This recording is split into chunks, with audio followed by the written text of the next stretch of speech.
3 دن میں مسلسل مجھے اس سے پہلے داغ پر 2 کتابوں کا خیال آتا رہا. ایک دہلی میں داغ پر سیمینار ہوا تھا اور اس سے پہلے داغ نمبر نکلا تھا. تو جیسا ان سب نے کہا واقعی بڑی خوشگوار حیرت ہوئی کہ عنوان کے تنوع مضامین میں سوچ کی جو نہچیں برآمد ہوئی ہیں اس سے وہ اس سے پہلے کے دونوں مجموعوں میں نہیں ہیں. بار بار جب یہ عنوانات سنائی دیتے رہے تو میرے خیال آتا رہا کہ کیا اس موضوع پر دہلی والے سیمینار میں کسی نے گفتگو کی یا اس سے پہلے تو خیر ممکن بھی نہیں تھی، نیاز صاحب کے زمانے میں ممکن بھی نہیں تھی، لیکن یہ کہ کم سے کم دہلی میں ہو سکتی تھی. اس اعتبار سے اس سیمینار کو پچھلے 2 مجموعوں سے بہتر یا کم سے کم اس کی ترقی یافتہ شکل تو کہا جانا چاہیے. وہ تو ہے، اس میں کوئی شبہ نہیں ہے. اس سے ایک اور بات بھی ہوئی کہ تناظر کی تبدیلی سے یا زمانے کی تبدیلی سے، اور زمانے کی تبدیلی کے معنی تناظر کی تبدیلی کے ہیں، ایک شاعر کے مطالعے کی وہ جہتیں نکلتی ہیں جو چند سال پہلے تک تصور نہیں کی جاتی تھی. یہ جیسے کہنا چاہیے نا، اس کلیے کی ایک مثال ہے کہ جب آپ کسی ایک خاص تہذیبی علمی تناظر میں کسی شاعر کا مطالعہ کر رہے ہوں تو اس سے جو گفتگو کی جہتیں برآمد ہوتی ہیں وہ پہلے سے مختلف ہوتی ہیں، اور اگر نہیں ہیں تو ناکام ہے اور اگر ہیں تو کامیاب ہے. اس اعتبار سے تو بالکل بے شک اس میں کوئی شبہ نہیں. مگر ایک بات مجھے اور عرض کرنی ہے، اور ظاہر ہے کہ ہمارے احباب ہیں، اس میں کوئی حرج بھی نہیں ہے. ہم اپنے بچپن میں اپنی طالب علمی کے زمانے میں جن بڑے سیمیناروں میں شریک ہوئے اس میں سے ہم نے کسی ایک سیشن کو ایسے گزرتے نہیں دیکھا جس پر سوال نہ ہوا ہو. اب ادھر مدت سے ہم یہ دیکھ رہے ہیں کہ سیمینار میں پیپرز کی تعداد تو بڑھ رہی ہے، بحث بالکل ختم ہو گئی ہے. اچھا، یہ نہیں ہونے دینا چاہیے. سیمینار کا مقصود یہ نہیں ہے. اگر یہ کتابیں چھپ جاتی ہیں آپ پڑھ لیں گے، لیکن ہم نے آپ سے کچھ کہا، آپ اس سے اتفاق بھی کرتے ہیں، اختلاف بھی کرتے ہیں، لیکن کہتے نہیں. ہمارے خیال میں سیمینار کے ایک بہت بنیادی مقصد سے آپ نظر انداز کر رہے ہیں. آپ کو اپنی بات کہنی چاہیے. البتہ یہ ضرور ہوا ہے، مجھے اس کے اعتراف میں، کیونکہ میں اس میں شامل ہوں، مجھے اس کے اعتراف میں کوئی وہ نہیں رہا کہ اب ہم گفتگو کرتے وقت صرف متن پر توجہ نہیں رکھتے. ہم نے بہت ساری چیزیں اس میں شامل کر لیں. ان کو منہا کر کے اگر ہم صرف پرچوں پر گفتگو کرتے ہیں تو نہ صرف یہ کہ ہمیں کرنی چاہیے بلکہ سیمینار کے احاطے میں، یعنی اس کی ورکنگ جو کہنا چاہیے قوانین ہیں اس میں شامل ہے. یہ اتنے پرچے پڑھے گئے اور کوئی سوال یا کسی کے متعلق کوئی گفتگو علاوہ اراکین صدارت کے کسی نے نہیں کی.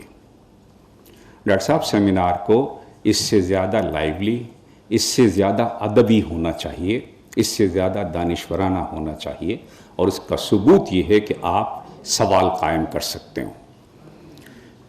میں اپنی ایک مجبوری کا بھی ذکر کر رہا ہوں آپ سے کہ جہاں اور چیزیں ہوئی ہیں وہاں اس ماس میڈیا نے ہمارے نوجوانوں سے سوال کرنے کی صلاحیت سلب کر لی.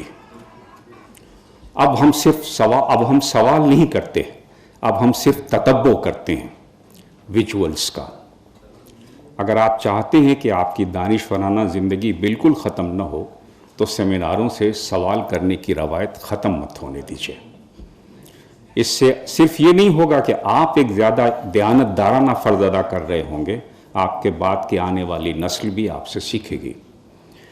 اب جب بھی کیجئے تعداد چاہے کم کر لیجئے، لیکن سوال کا وقفہ ضرور رکھیے. اور یہ نہیں، ہم تو کوشش کرتے رہے اور ناکام ہوئے. ہم نے علی گڑھ میں تو یہ شرط لگا رکھی تھی اپنے طالب علموں سے کہ ہر سیشن میں وہ سوال کریں گے، اور اکثر سیشنز میں انہوں نے نہیں کیے. ہمارے کہنے، خفا ہونے، تنبیہ کے باوجود نہیں کیے.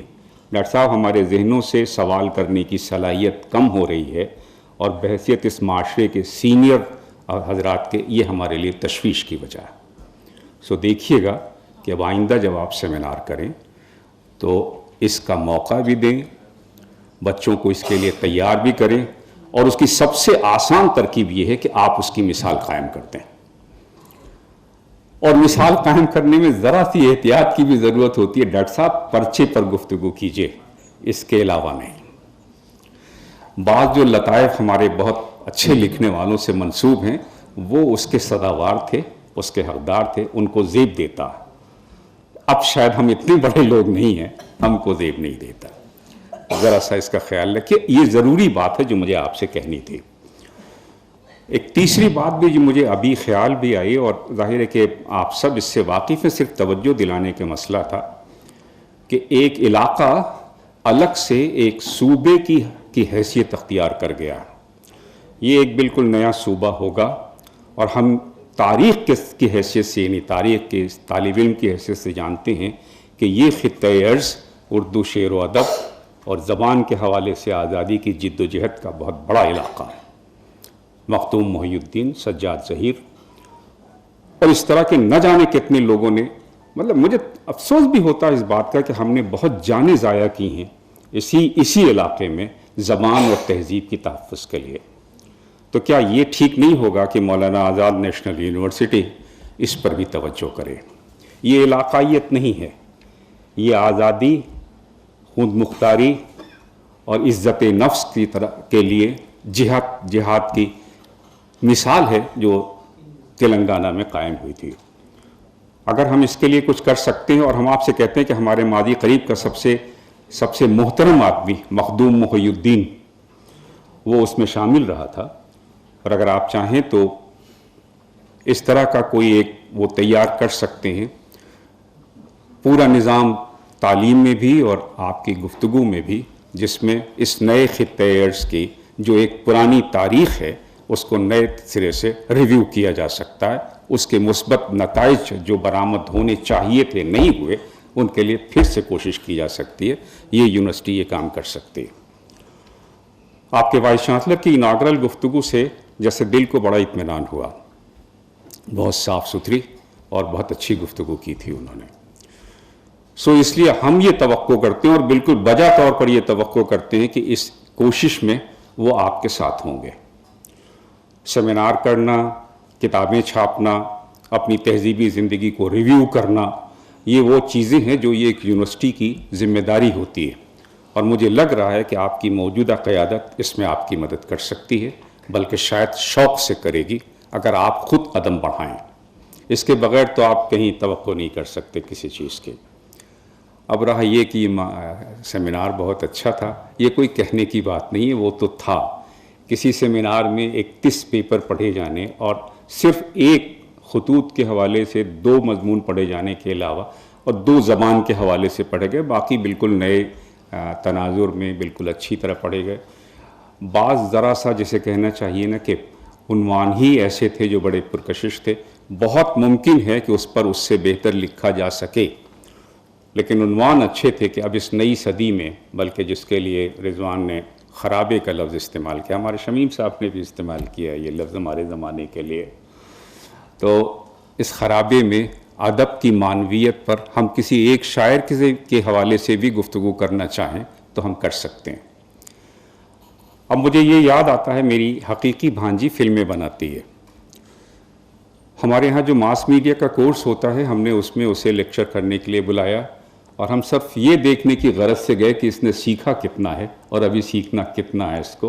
اور اس نے اس لیکچر میں ہمیں یہ بتایا کہ جو 60 میں عشق کا تصور تھا، وہ 90 کی فلموں میں عشق کا تصور نہیں رہا.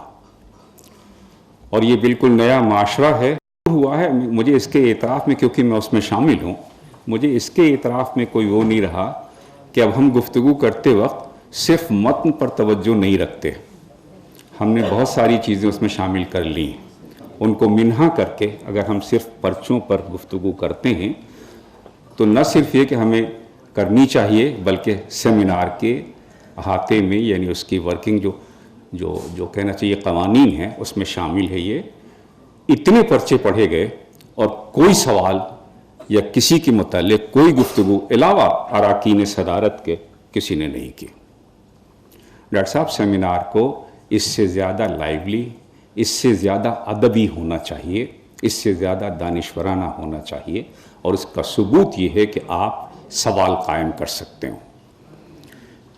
میں اپنی ایک مجبوری کا بھی ذکر کر رہا ہوں آپ سے کہ جہاں اور چیزیں ہوئی ہیں وہاں اس ماس میڈیا نے ہمارے نوجوانوں سے سوال کرنے کی صلاحیت سلب کر لی۔ اب ہم سوال نہیں کرتے، اب ہم صرف تتبع کرتے ہیں ویژولز کا۔ اگر آپ چاہتے ہیں کہ آپ کی دانشورانہ زندگی بالکل ختم نہ ہو تو سیمیناروں سے سوال کرنے کی روایت ختم مت ہونے دیجیے۔ اس سے صرف یہ نہیں ہوگا کہ آپ ایک زیادہ دیانتدارانہ فرض ادا کر رہے ہوں گے، آپ کے بعد کی آنے والی نسل بھی آپ سے سیکھے گی۔ اب جب بھی کیجئے تعداد چاہے کم کر لیجئے، لیکن سوال کا وقفہ ضرور رکھیے۔ اور یہ نہیں ہم تو کوشش کرتے رہے اور ناکام ہوئے۔ ہم نے علی گڑھ میں تو یہ شرط لگا رکھی تھی اپنے طالب علموں سے کہ ہر سیشن میں وہ سوال کریں گے، اور اکثر سیشنز میں انہوں نے نہیں کیے۔ ہمارے کہنے، خفا ہونے، تنبیہ کے باوجود نہیں کیے۔ ڈاکٹر صاحب، ہمارے ذہنوں سے سوال کرنے کی صلاحیت کم ہو رہی ہے، اور بحیثیت اس معاشرے کے سینئر حضرات کے یہ ہمارے لیے تشویش کی وجہ ہے۔ دیکھیے گا کہ اب آئندہ جب آپ سیمینار کریں تو اس کا موقع بھی دیں، بچوں کو اس کے لیے تیار بھی کریں، اور اس کی سب سے آسان ترکیب یہ ہے کہ آپ اس کی مثال قائم کرتے ہیں۔ اور مثال قائم کرنے میں ذرا سی احتیاط کی بھی ضرورت ہوتی ہے۔ ڈاکٹر صاحب، پرچے پر گفتگو کیجئے، اس کے علاوہ نہیں۔ بعض جو لطائف ہمارے بہت اچھے لکھنے والوں سے منسوب ہیں، وہ اس کے سزاوار تھے، اس کے حقدار تھے، ان کو زیب دیتا۔ اب شاید ہم اتنے بڑے لوگ نہیں ہیں، ہم کو زیب نہیں دیتا۔ ذرا سا اس کا خیال رکھیے، یہ ضروری بات ہے جو مجھے آپ سے کہنی تھی۔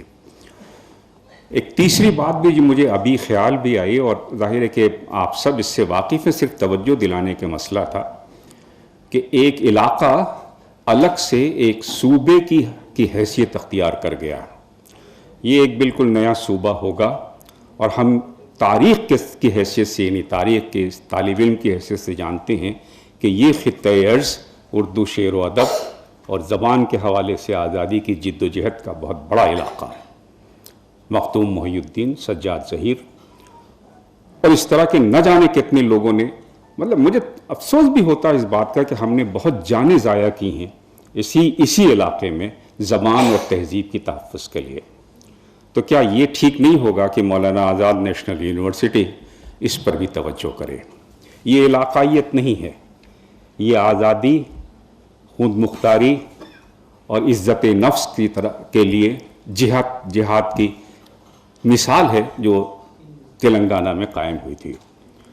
اگر ہم اس کے لیے کچھ کر سکتے ہیں، اور ہم آپ سے کہتے ہیں کہ ہمارے ماضی قریب کا سب سے محترم آدمی مخدوم محی الدین، وہ اس میں شامل رہا تھا، اور اگر آپ چاہیں تو اس طرح کا کوئی ایک وہ تیار کر سکتے ہیں، پورا نظام تعلیم میں بھی اور آپ کی گفتگو میں بھی، جس میں اس نئے خطۂ ارض کی جو ایک پرانی تاریخ ہے اس کو نئے سرے سے ریویو کیا جا سکتا ہے، اس کے مثبت نتائج جو برآمد ہونے چاہیے تھے نہیں ہوئے، ان کے لیے پھر سے کوشش کی جا سکتی ہے۔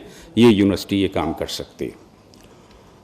آپ کے وائس چانسلر کی اناگرل گفتگو سے جیسے دل کو بڑا اطمینان ہوا، بہت صاف ستھری اور بہت اچھی گفتگو کی تھی انہوں نے۔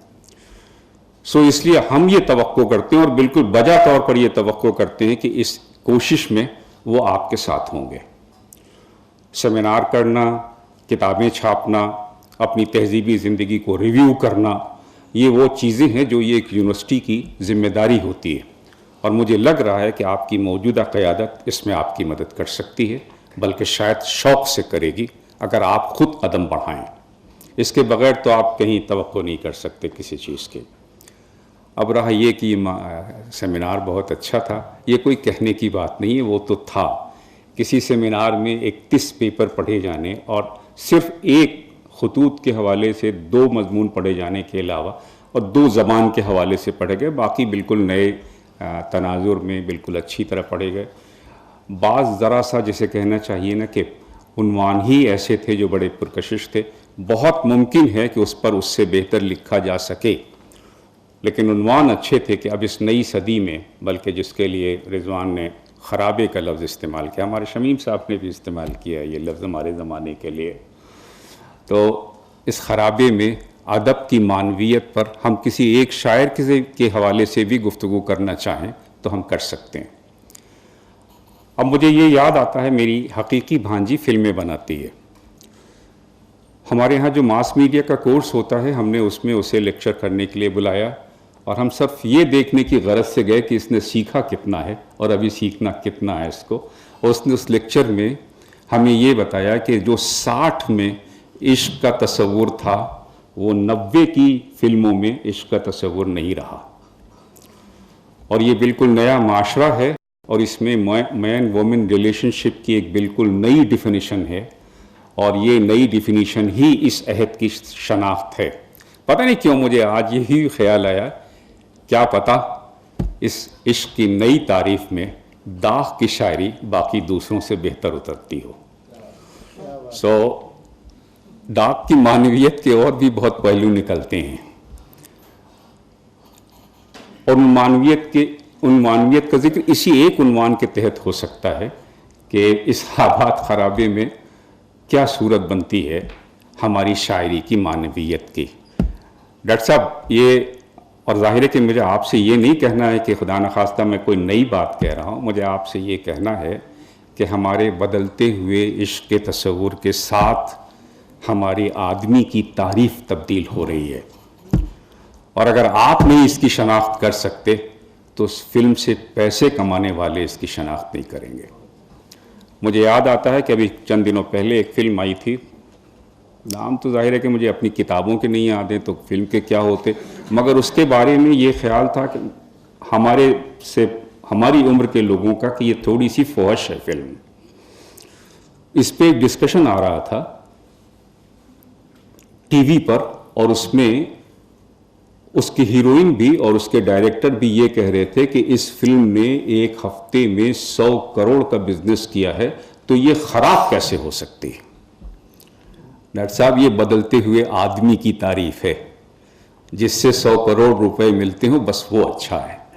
صرف ایک ریزسٹنس ہے ہمارے پاس، اور وہ ہے لٹریچر۔ اور میں آپ پورے اعتماد سے کہتا ہوں کہ ہندوستان کی جن زبانوں میں میں نے پڑھا ہے، یا جن زبانوں سے میں واقف ہوں، یا جن کو کسی ترجمے کی شکل میں پڑھا ہے، اردو میں جو تصور انسان قائم ہے اور اب تک جس پر ہم ریزسٹ کر رہے ہیں، یہ اس کا تنہا جواب ہے۔ ہندوستان کے ادب میں سیاست نے جس طرح کی دخل اندازی کی ہے، تو وہ سیاست کے تمام جو محرکات اور اس کے جو نتائج اور اس کے عواقب وہ اپنے ساتھ لے کر آیا ہے۔ جو سیاسی شاعری ہو رہی ہے وہ آپ کے کام کی نہیں ہے، وہ حکومت یا اسٹیٹ کے کام کی یا سیاست کے کام کی ہے۔